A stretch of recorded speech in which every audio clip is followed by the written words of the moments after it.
Hello दोस्तों, नमः शिवाय। दोस्तों, भादों की शुक्ल पक्ष की 10वीं तिथि अपने आप में बहुत खास है और ये 2025 में जो पड़ रही है वो 2 सितंबर को पड़ रही है। शायद इस दिन मंगलवार का दिन है, 2 सितंबर मंगलवार के दिन पड़ रही है। अच्छा, ये खास क्यों है? क्योंकि इस दिन लगता है श्री रामदेव जी जो लोक देवता है इनका मेला भरा जाता है, कहीं कहीं 10वीं का मेला भी बोलते हैं। और कहीं कहीं ये भी कहा जाता है कि रामदेव जी का ये जन्म उत्सव के रूप में मनाया जाता है ये मेला। और कहीं कहीं ये भी कहा जाता है कि श्री रामदेव जी का जन्म जो है भादों की शुक्ल पक्ष की दूज तिथि पे हुआ है। अब क्लियर तो किसी ने स्पष्ट नहीं किया। जो किताबों में मैंने पढ़ा तो एक तो 10वीं तिथि बताई है और एक बताई है भादों की शुक्ल पक्ष की दौज। और कुछ का मानना है कि शुक्ल पक्ष की जो भादों की शुक्ल पक्ष की 10वीं है, इस दिन उन्होंने समाधि ली थी। बताया ना, कुछ क्लियर नहीं है इसके ऊपर।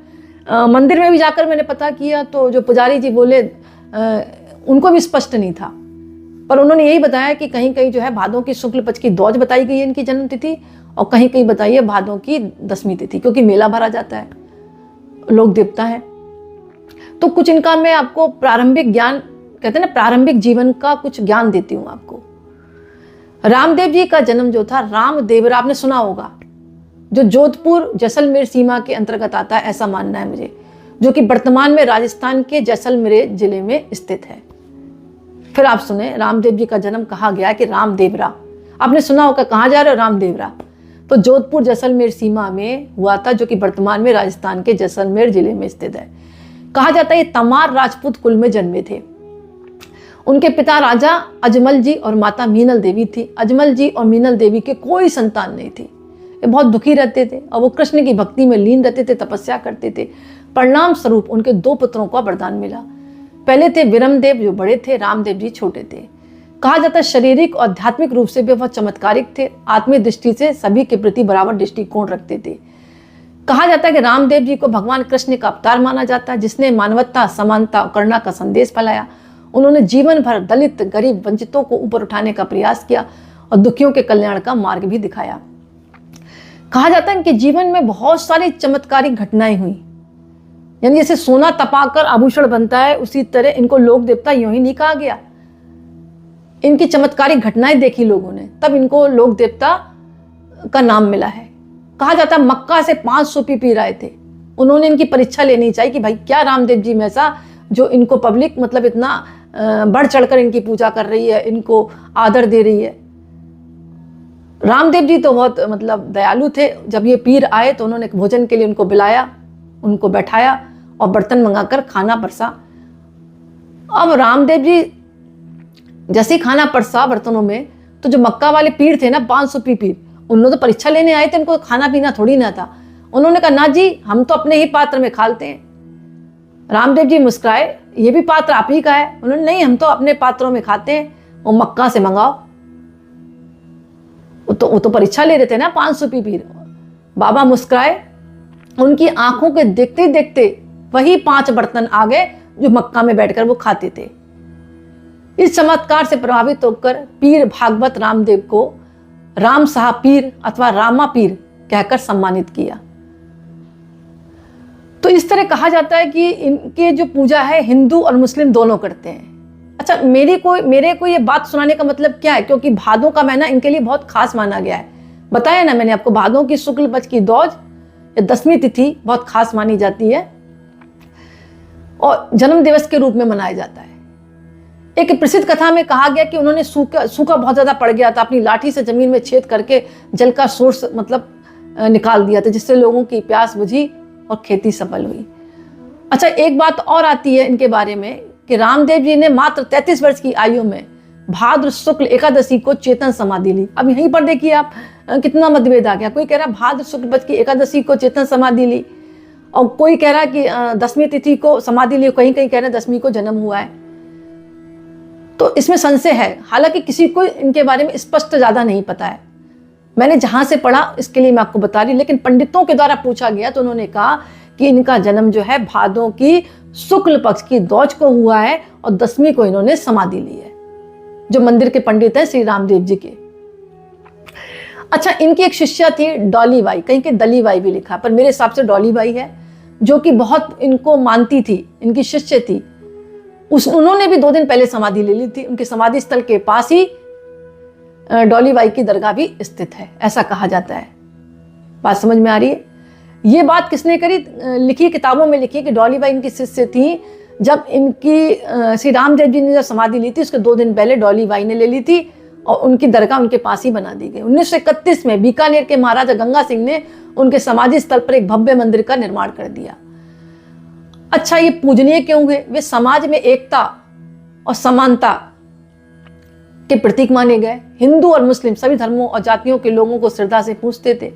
उनके भक्त उनको लकड़ी का घोड़ा, मिट्टी का घोड़ा, चूरमा, नारियल और आपका नमक, कहीं कहीं झाड़ू भी चढ़ाते हैं, ये चढ़ाते थे। और इनकी पूजा जो है दोनों समुदाय के लोग करते हैं। अच्छा, एक बात और आती है जो कि स्पष्ट नहीं है, लेकिन कहा जाता है कि रामदेव जी की जन्म दिवस जयंती दरअसल भाद्रपद शुक्ल पक्ष की द्वितीय तिथि को मनाई जाती है। अच्छा, ये बात जो थी रामदेव जी मंदिर के पुजारी ने भी मुझे बताई थी, जबकि समाधि तिथि एकादशी को होती है। इसी बीच ये मेला लगता है और वैसे कहा जाता है शुक्ल पक्ष की द्वितीया से लेकर 10वीं तिथि तक ये मेला चलता रहता है। राजस्थान में सार्वजनिक अवकाश भी रहता है और जब मेले का आयोजन होता है उस दिन सुबह मंगल आरती होती है, अभिषेक होता है इनका और इनको मुकुट पहनाया जाता है। मतलब पूजा का विधान है, भजन कीर्तन होते हैं, लोक नृत्य होते हैं, गायन होते हैं। श्रद्धालु जो है रामदेवरा पैदल जाते हैं और ऐसा मानना है वहाँ पर, और हर समुदाय के लोग जाते हैं क्योंकि ये मतलब मानते नहीं थे, इनके लिए सारे धर्म बराबर थे। और इनको एक घोड़ा भी चढ़ाया जाता है, घोड़ा इनको चढ़ाया जाता है क्योंकि घोड़ा जो था, कहा जाता है कि बाबा रामदेव जी के समझने के पहले ही घोड़ा जो है अपने भक्तों की समस्या समझ लेता था, क्योंकि वो भी शक्तिमान था और जाकर वहाँ पर जाके उनके दुखों को हर लेता था। और वो उनको प्रिय भी बहुत था, घोड़ा उनको बहुत ज़्यादा प्रिय था। वो हमेशा अपने साथ रखते था, बाबा रामदेव जी हमेशा अपने साथ रखते थे और वो रहता भी साथ ही था। एक बार कोई उसको लेने भी आया था लेकिन वो जाकर भी भाग आया था, ऐसा कहा जाता है। हमेशा उनके साथ रहता था और उनको प्रिय भी था, वो अकेला भी नहीं छोड़ते थे उसको। और वो सामान्य घोड़ा नहीं था, चमत्कारिक घोड़ा था, इसलिए लोग चुराने की कोशिश करते थे। ये भी कहा जाता है कि आज भी लोग जो है जब रामदेवरा जाते हैं, रामदेव जी के मंदिर जाते हैं, तो दिव्य घोड़े एक मिट्टी का या लकड़ी का लेकर जाते हैं, नीला घोड़ा को भी, और चढ़ाते हैं क्योंकि घोड़ा जो है सेवा समर्पण का प्रतीक है। तो वो कहते हैं हमारी आस्था आपकी सेवा आपके चरणों में है, आप हमारी मनोकामना पूर्ण करें। और चमत्कार का प्रतीक भी बताया गया है कि घोड़ा चढ़ाने से जीवन की सारी बाधाएं दूर हो जाती हैं। तो अगर कभी जाने का आपको मतलब सौभाग्य मिले तो आप जरूर घोड़ा चढ़ा कर आएं। अच्छा, आध्यात्मिक अर्थ भी बताया कि घोड़ा शक्ति, सेवा, गति का प्रतीक है। इसको भी तो कहा जाता है ना, वफादार प्राणी, घोड़े को, कुत्ते को। तो श्री रामदेव जी का जो घोड़ा है यह दिखाता धर्म और सेवा में हमेशा सक्रिय रहें, आगे से आगे मालिक जो करना चाहते हैं उसको समझ लें, कभी रुकना नहीं है। जैसे घोड़ा निरंतर दौड़ता रहता है, अपने जीवन को सेवा और करुणा की गति देता रहता है। मतलब इसका आध्यात्मिक अर्थ ये है। इसके अलावा कहा जाता है कि श्री रामदेव जी का पूजन जो है प्रातःकाल 10वीं तिथि को आप करें, एक देसी घी और एक तेल का दीपक जलाएं, बाबा के आगे रोली, चावल, हल्दी, चने की दाल, नारियल अर्पित करें और रामसा पीर का स्मरण करें, क्योंकि मैंने बताया ना आपको हिंदू मुस्लिम दोनों ही समुदाय के लोग इनको पूजते हैं। ओम श्री रामदेवाय नमः, ओम श्री रामदेवाय नमः। कहा जाता है सौभाग्य बढ़ता है, दरिद्रता दूर होती है।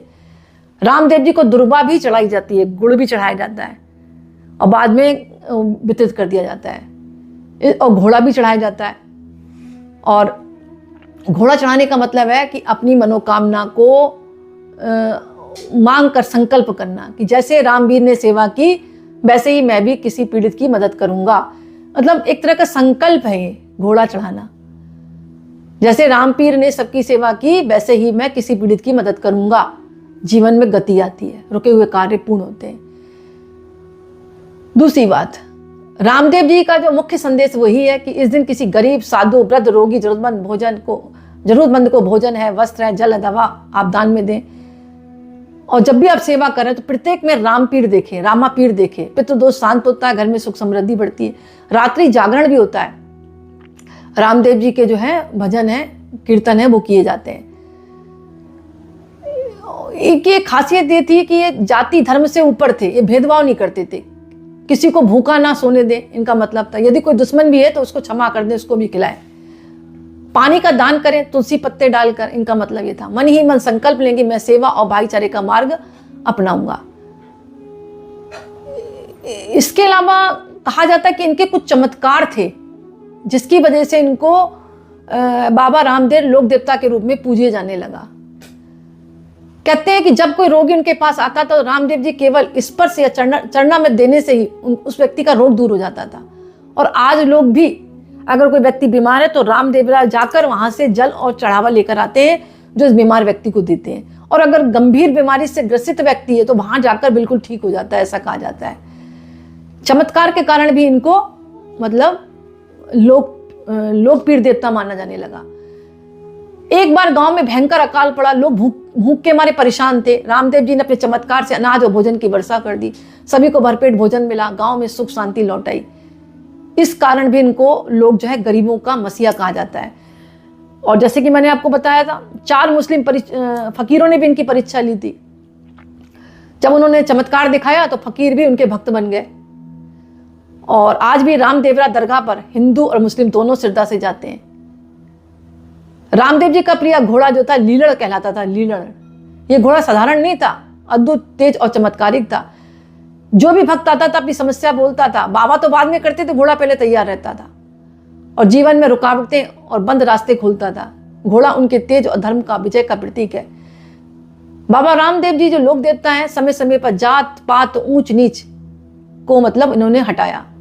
इन्होंने कहा कि भगवान सबके लिए बराबर है, चाहे कोई दलित हो, गरीब हो या मुस्लिम हो। यही कारण है लोग उन्हें समानता और भाईचारे का देवता मानते हैं। कहते हैं कि जब उनका पृथ्वी से जाने का समय आया तो उन्होंने जीवित समाधि ली और समाधि लेते समय उन्होंने आशीर्वाद दिया कि जो भी आएगा उसकी सच्ची मनोकामना पूर्ण करूंगा। अब पूछो यहाँ बात क्या मुख्य है? मरता हुआ व्यक्ति कभी झूठ नहीं बोलता और ये तो जीवित समाधि ले रहे थे। तो इन्होंने अपने मुख अरविंद से कहा कि जो भी मेरे यहाँ पर आएगा, चाहे मैं समाधि ले रहा हूं, मनोकामना कोई भी होगी, अगर अच्छे इंटेंशन से आएगा तो मैं उसकी मनोकामना जरूर पूर्ण करूंगा। आज भी रामदेवरा राजस्थान में लाखों लोग जाते हैं, अनगिनत भक्त जाते हैं और वहां पर किसी भी तरह की समस्या, बीमारी हो, व्यापार नहीं चल रहा हो, संतान सुख नहीं हो, शादी में दिक्कतें आ रही हैं, सब दूर हो जाती हैं। और ये गरीबों के मसीहा के रूप में जाने जाते हैं। और एक बार एक किसान की फसल भी खराब हो गई थी, कहा जाता है। तो जब फसल उसकी खराब हुई तो उसने रामदेवरा को याद किया, राम बाबा को। जैसे ही याद किया तो उसकी फसल बहुत अच्छी हुई। तब से किसान ने भी बाबा रामदेव जी को पूजना चालू कर दिया और उन्होंने भी मतलब हर साल किसान भी वहां पर लगभग जाते हैं, ऐसा मानना है। तो दोस्तों ये छोटा सा जीवन परिचय था। हालांकि मैंने बताया कि जन्म के विषय में कुछ थोड़ा सा संशय है लोगों के मन में। जब हालांकि मैं मंदिर में जाकर मैंने पुजारी जी से भी पूछा तो उन्होंने भी यही कहा कि 10वीं का मेला तो बढ़ता है, लेकिन इनका जन्म जो है वो भादों की शुक्ल पक्ष की दौज को हुआ है। अब यहीं पर कंफ्यूजन मेरे हो गया, मैं कि 10वीं का मेला बढ़ता है लेकिन भादों की शुक्ल पक्ष की दौज पर इनका जन्म क्यों हुआ? तो उन्होंने कहा कि इसलिए हुआ कि ये 15 दिन जो है ये बाबा रामदेव जी के रामदेवरा स्थान पर आने के लिए है, इनकी परिक्रमा करने के लिए है, पूजा करने के लिए है, क्योंकि यहाँ पर इन्होंने जीवित समाधि ली थी। तो एकादशी तक ये कार्य पूर्ण चलता है। तो दोस्तों ये छोटा सा वीडियो था। अच्छा, कभी भी जाने को मौका मिले तो एक नीले रंग का घोड़ा आप जरूर चढ़ाकर आए, क्योंकि बाबा को बहुत प्रिय था और वो उस भक्त की पूरी मनोकामना भी पूर्ण कर देते हैं, ऐसा मानना है। तो दोस्तों आज का वीडियो मैं ही समाप्त करती हूँ। पसंद आए तो लाइक करें, कमेंट्स में नमः शिवाय जरूर लिखें। बहुत बहुत धन्यवाद।